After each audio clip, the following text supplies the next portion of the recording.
Hello everybody and welcome back to Red Eagle Politics. Make sure you guys like this video down below and subscribe to the channel if you are new. So, last night we had a presidential debate between Donald Trump and Kamala Harris. It's the first debate and probably the only debate that we're going to see between these two. We're 55 days away from the presidential election, and a lot of people have a lot of different opinions on this. I feel like I will share my opinions. Now, a lot of people are saying that Donald Trump lost the debate in the media, and we understand that's to be expected. Donald Trump, every single debate except the first debate with Biden this election cycle, the media has overwhelmingly said, regardless of how well Donald Trump did, that Donald Trump was the debate loser. We understand that. I expected that. I've been saying that for days on end. She's going to win the post-debate snap polls, and she did on CNN. But did she even win the debate? The answer is no, and I'm going to explain why. I think Donald Trump actually did very well in the debate. You could argue, watching his debate performances back in 2016, 2020, even the first debate with Biden, take the opponent out of the equation. Just grade Donald Trump's performance. He was measured. He hit back when necessary. You could say he left a little off the table here and there. I feel like he left less off the table in this debate than the previous one. It's just that nobody focused on that because the story of the day was Biden and how poorly he did rather than how well Donald Trump did. I think Donald Trump did better in this debate than the first debate. Now, it is true that Kamala Harris obviously did better than Biden. She outran the expectations I expected. She did come off a lot more prepared than I think her own campaign kind of led on. But did she really do that well? Well, here's the problem with that is that she came off insufferable. It was like watching Donald Trump against Hillary Clinton all over again. And I really believe that you could see during the debate, it lit a fire under Donald Trump. He started to hit back, and you really get like in this, state watching it. If you're on the Trump side or if you don't like Harris, you're just like rooting for Trump. He's lighting the fire under the viewers that are watching the debate. And that's exactly what you need to do in an election where there's so few undecideds. And it comes down to base turnout, and Harris is making the Trump base angry. We just need to channel that anger into positive action in terms of getting ballots in that ballot box by Election Day. That's what we got to do. And in terms of what they both did, I think they both solidified their support. I don't think Harris is really going to lose support from the debate. She needed a debate victory more than Donald Trump did, and I don't even think she got that debate victory. Even if you want to say, well, technically it's like a narrow win or whatever, it still is not enough to move the needle. It's not like Donald Trump went out there and just, fell flat on his face like some of these more, rhino commentators would like for you to believe, or the mainstream media. We understand that. They're mad at Donald Trump because he's calling out issues that actually matter, like Springfield, Ohio, which is a major, major problem. And the media blowback is hilarious. And the more details that come out about this situation, the worse it's getting for them. I mean, how long is it going to be until we see articles about how, it's perfectly normal to behead ducks at a local park. It's cultural enrichment. It's good, actually, and it's happening, when they were saying, it's an evil conspiracy or whatever. No, it's not a conspiracy. It's real.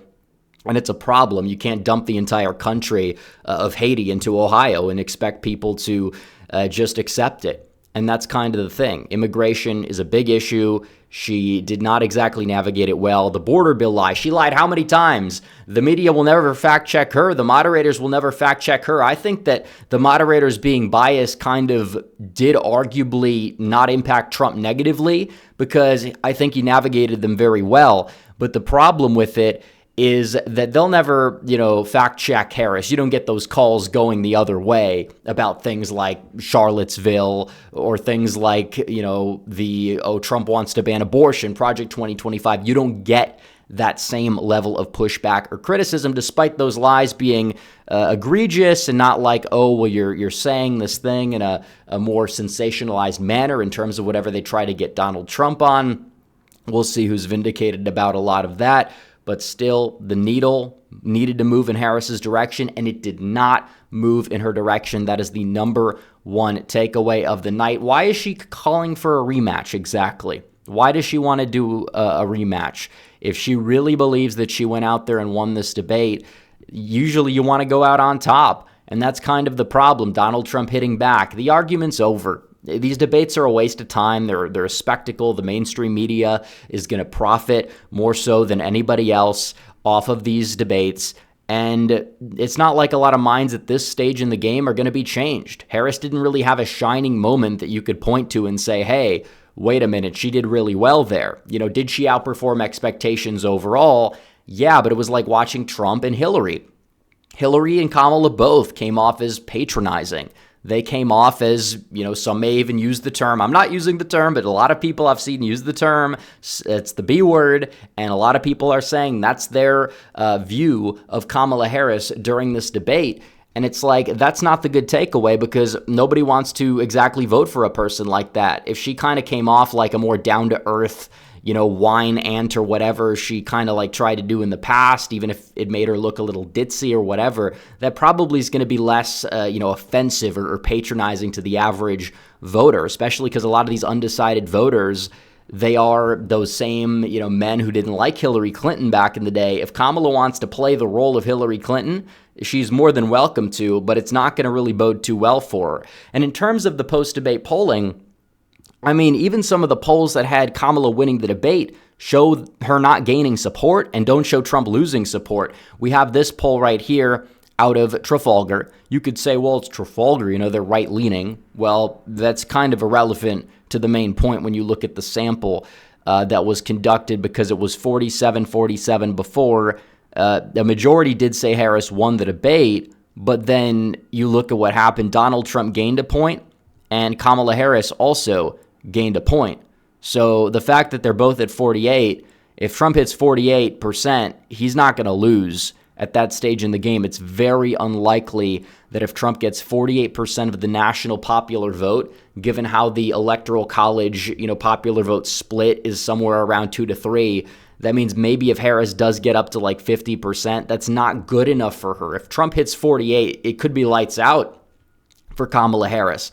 And that's the thing. And even that CNN poll showed that on issues like the economy and immigration, people trusted Trump. Even though they said Harris won the debate, they said Harris won the debate by a smaller margin than their 2020 snap poll during the debate and the 2016 snap polls they had during the debate. And when you look at this, it shows that people trust Trump on the issues more after the debate than they trusted him on the issues before the debate. That's kind of the main problem for Kamala Harris because she is supposed to go out there and prove that she has substance because that's what a lot of these undecided voters, they're looking for, and they didn't get that from Kamala Harris. They got a lot of, annoying, grandstanding type of behavior that comes off as repulsive. That's kind of the thing. You talk about these men in Michigan, Pennsylvania, Wisconsin who remain undecided.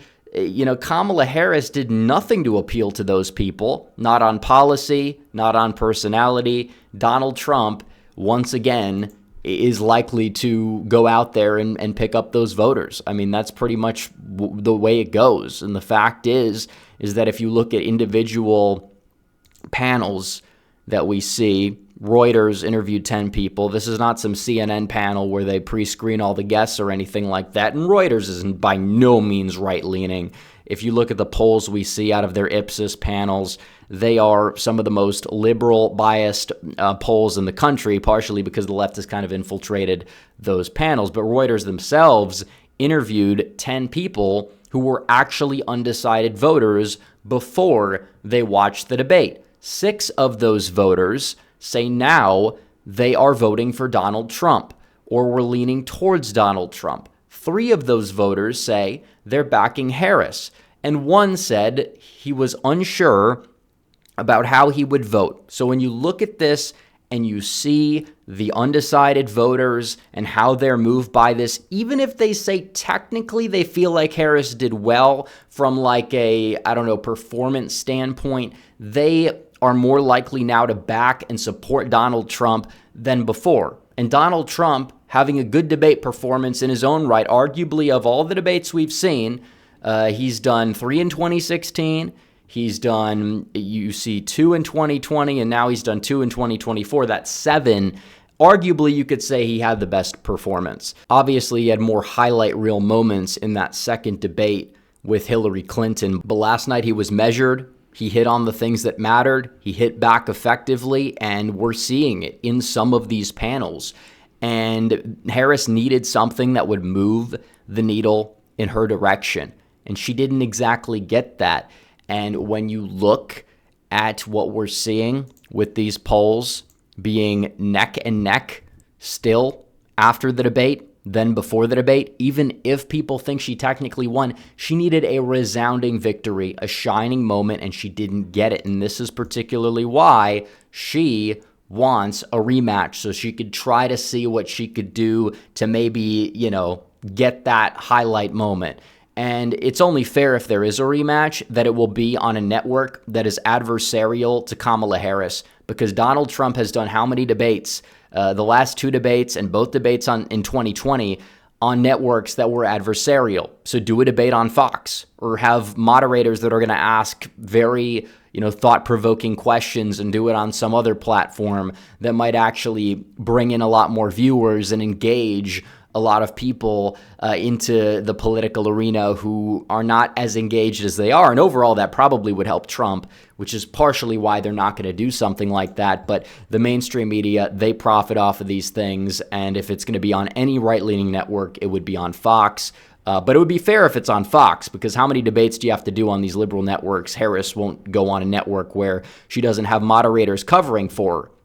And that's kind of the issue, because every question they asked was adversarial, trying to back Trump into a corner and being all warm and fuzzy with Kamala Harris. But I think it arguably backfired, hence why I said I don't think the moderators and their antics, while they were biased as hell, while they were just total hacks, I don't think that they really impacted Trump in a negative light, all things considered, in terms of his debate performance and in terms of his electoral chances. So anyways, guys, thanks for watching this video. Like this video down below, comment down below, subscribe to the channel, hit the bell for notifications so you never miss another video. Follow me on social media. The links are all in the description down below, and I will see you guys in the next one. Red Eagle out.